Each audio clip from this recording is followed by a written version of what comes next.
నిన్నటిదాకా రిజర్వేషన్ల పంచాయతీతో ఎన్నికలు జరుగుతాయా లేదా అనేది సందిగ్ధత ఉన్న నేపథ్యంలో ఇప్పటికే రిజర్వేషన్ పైన హైకోర్టులో కేసు నడుస్తూ ఉంది. ఇక తాజాగా ప్రభుత్వం కూడా ఇవాళ స్థానిక సంస్థల ఎన్నికల షెడ్యూల్ ఇచ్చినటువంటి నేపథ్యం ఉంది. ఇక ఇదే అంశంపై మనతో మాట్లాడడానికి బీజేపీ రాష్ట్ర అధ్యక్షులు రామచంద్రరావు గారు ఉన్నారు.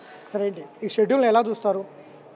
గతం నుంచి కూడా ఈ రిజర్వేషన్ల పైన కావచ్చు, ఓవరాల్గా స్థానిక సంస్థల ఎన్నికలపైన కావచ్చు గందరగోళం ఉన్నటువంటి పరిస్థితుల్లో ఇవాళ షెడ్యూల్ విడుదల చేసినటువంటి పరిస్థితి. ఎన్నికలకై ఎన్నికలు అనౌన్స్ అవుతున్నాయి. అది అవసరము. రాజ్యాంగంలో 73-74 సంవత్సరంలో ఇది కంపల్సరీ లోకల్ బాడీ ఎలక్షన్ పెట్టాలి. పెడితేనే మనకు నిధులు కూడా వస్తాయి. కాబట్టి ఈరోజు సర్పంచ్ కానీ, ఎంపీటీసీలు కానీ, జడ్పీటీసీలు కానీ ఈ ఎలక్షన్స్ ఉన్నాయి. కాబట్టి ఈ యొక్క నోటిఫికేషన్లో 42% రిజర్వేషన్స్ని మేము ఫస్ట్ నుంచి చెప్తున్నాం, సపోర్ట్ చేస్తామని. ఈ యొక్క విషయం ముందే చేస్తే అయిపోతుండే. దానికి పెద్ద నాటకాలు చేసి అక్కడ పంపించి బిల్లు, ఇక్కడ పంపించి బిల్లు, అది కావాలి, వీళ్ళు చేయలే, వాళ్ళు చేయలే, కిషన్ రెడ్డి గారి మీద, సంజయ్ గారి మీద ఏడ్చి పాపం కళ్ళల్లో నీళ్ళు వచ్చి కూడా ఇప్పుడు వాళ్ళకి తెలిసి వచ్చింది. వాళ్ళకి పెడితే అయిపోయి ఈరోజు పెట్టిరు కదా, ఎవరు అడ్డం వచ్చారు? నోటిఫికేషన్ చేశారు, అదే ముందు చేస్తే అయిపోతుంది కదా. మేము ఎప్పుడో చెప్పినాం, మేము అసెంబ్లీలో మేము సపోర్ట్ చేసినాం. ఈరోజు ఈ విధంగా మాట్లాడుతూ ఉన్నారు. కాబట్టి 42% మొన్న కూడా నేను చెప్పాను. ఏ రోజైతే వాళ్ళు నిర్ణయం తీసుకున్నారో, జియో తీసిన రోజే మేము చెప్పినాం వీఆర్ విత్ ఇట్. 10% ముస్లిమ్స్ కూడా దీన్ని లేరు కాబట్టి ఇంకా నేను స్వాగతిస్తాం. ఇప్పుడు షెడ్యూల్ వచ్చింది, 8వ తారీఖు రోజు హైకోర్టులో వాయిదా ఉంది. ఎట్లా ఉంటుంది, నిలబడుతుందా ఈ షెడ్యూల్? ఒకవేళ ఎన్నికల తర్వాత కూడా ఏమైనా లీగల్గా సమస్యలు వచ్చే అవకాశం నిలబడాలని మేము కోరుతాము. కోర్టుకు పోయిన వాళ్ళు ఎవరు పోయినా మనకు తెలియదు, వాళ్ళ సంగతి మనకు తెలియదు. నిలబడుతుందని చెప్పేసి ఆ ఒక ఉద్దేశంతోనే మేము పనిచేస్తాం. సరే, ఇంకొక ప్రధాన అంశం, నూతన అధ్యక్షుడి తర్వాత వచ్చే మొదటి ఎన్నికలు ఇవి. నూతన కమిటీ కూడా వేసుకున్నారు, ప్రజల్లోకి వెళ్తున్నామని ఉన్నారు. ఎలా ఎదుర్కొంటారు ఈ సవాళ్ళను? మీరు చెప్పకుండా ప్రజలు మాత్రం ఉన్నారు. నేను దాదాపు 30 జిల్లా దాకా నేను తిరిగాను. 22 దాంట్లో ఉమ్మడి జిల్లాలన్నీ కూడా కలిపి. దాంట్లో మీరు చూసింది ఏంటంటే కార్యకర్తలు ఉత్సాహం ఉన్నది, ప్రజల్లో ఆదరణ ఉన్నది.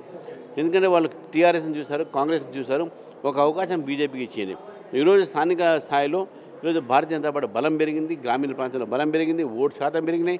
మేము 3 ఎమ్మెల్సీలు గెలిచినాం, 8 ఎంపీలు గెలిచినాం, 8 ఎమ్మెల్యేలు గెలిచినాం. కాబట్టి మంచి ఆదరణ పబ్లిక్లో ఉంది. డెఫినెట్గా లోకల్ బాడీ ఎలక్షన్స్లో కూడా భారతీయ జనతా పార్టీకి అతి ఎక్కువ శాతం ఓట్లు పడి అతి ఎక్కువ సీట్లు మేమే గెలుస్తాం. 3 లేయర్స్గా ఎన్నికలు ఉన్నట్టుగా ఉంది, ఎన్నికల షెడ్యూల్ కూడా ఆ విధంగా ఉన్నట్టు ఉంది. సర్పంచ్, ఎంపీటీసీ, జడ్పీటీసీ ఒక విడత, తర్వాత సర్పంచ్ ఎన్నికలు కూడా మరో విడత. ఈ 3 లేయర్స్ ఎన్నికలకు సంబంధించి బీజేపీకి ఏమైనా ఉపయోగపడే అవకాశం ఉందంట? ఉపయోగం అది వాళ్ళకి. ఎందుకంటే వాళ్ళకు ఎలక్షన్ కమిషన్ కూడా వాళ్ళు కూడా ఒక యంత్రాంగము. ఎట్లయితే state election commission, city central election కమిషన్కు ఫేజ్ వైజ్గా పెడతారు, వీళ్ళకు కూడా సిబ్బంది విషయంలో కానీ, మూమెంట్ ఆఫ్ ఆర్మ్ ఫోర్సెస్ విషయంలో కానీ, వీటన్నిటిలో వాళ్ళకి టైం కావాలి. కాబట్టి ఒకేసారి ఫేజ్ పెట్టలేరు.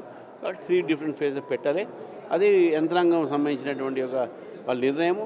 మేము ఒకటే కోరుతున్నాం, స్టేట్ ఎలక్షన్ కమిషను షెడ్యూల్ ఏది పెట్టినా నిష్పక్షపాతంగా ఎన్నికలు జరిగేటట్టు చూడాలి. బీజేపీ సంస్థాగతంగా అనేక సవాళ్ళను ఎదుర్కొంటుంది. రాజసింగ్ రాజీనామా కావచ్చు, మరొకటి కావచ్చు, నేతల మధ్య సంబంధించిన అంశాలు కావచ్చు, సంస్థాగతంగా ఎదుర్కొంటున్న సవాళ్ళు అనేకం ఉన్నప్పటికీ స్థానికంగా వచ్చే ఎన్నికలకు వచ్చే సవాళ్ళను బీజేపీ ఏ విధంగా ఎదుర్కొంటుంది? చాలా జిల్లాల్లో పార్టీ కూడా చాలా బలహీనతంగా ఉందనేది కూడా ఉంది. ఖమ్మం కావచ్చు, నల్గొండ కావచ్చు, మామనార్ కావచ్చు, ఎంపీలు మాత్రమే గెలిచారు. సో ఇట్లాంటి పరిస్థితుల్లో సవాళ్ళను ఎట్లా అధిగమిస్తారు? అంతర్గతంగా ఉన్న సవాళ్ళు వేరు, ఇప్పుడు వచ్చే వేరు. బీజేపీ బలహీనంగా లేదు, బలంగా ఉంది. ప్రజల ఒక ఆశీర్వాదం మాకు ఉన్నది. వాళ్ళు కాంగ్రెస్ని చూశారు, బీఆర్ఎస్ని చూశారు. ఈసారి బీజేపీకి అవకాశం ఇవ్వాలని నిర్ణయించుకున్నారు. మీరు అనుకున్నట్టు లేకుంటే అవతల పార్టీలు ప్రచారం చేసినట్టు బీజేపీ చాలా బలంగా పెరిగింది. మాకు ఓటు శాతం పెరిగింది. మీ 8 ఎమ్మెల్యేలు గెలిచినాం, 8 ఎంపీలు గెలిచినాం, 3 ఎమ్మెల్సీలు గెలిచినాం. అదేవిధంగా ఈసారి కూడా స్థానిక ఎన్నికల్లో ఎక్కువ గెలుస్తాం. తర్వాత వీళ్ళ మీద పార్టీ డిపెండ్ అయ్యేది కాదు. డిపెండ్ అయ్యేది పార్టీ కార్యకర్తల బలం మీద, సిద్ధాంతం మీద. ఫైనల్గా ఏ విధంగా ఎన్నికలకు వెళ్తారు?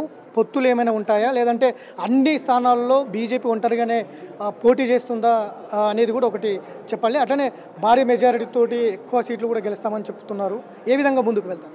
మేము ఒంటరిగా పోటీ చేస్తాము. ఎందుకంటే తెలంగాణలో రాజకీయ పరిస్థితులు వేరే రాష్ట్రాల కన్నా వేరే ఉన్నాయి. కాబట్టి ఇక్కడ భారతీయ జనతా పార్టీ బలంగా ఉంది. భారతీయ జనతా పార్టీ తప్పకుండా ఒంటరి పోరాటంతో ఎక్కువ సీట్లు గెలిచింది బీజేపీ.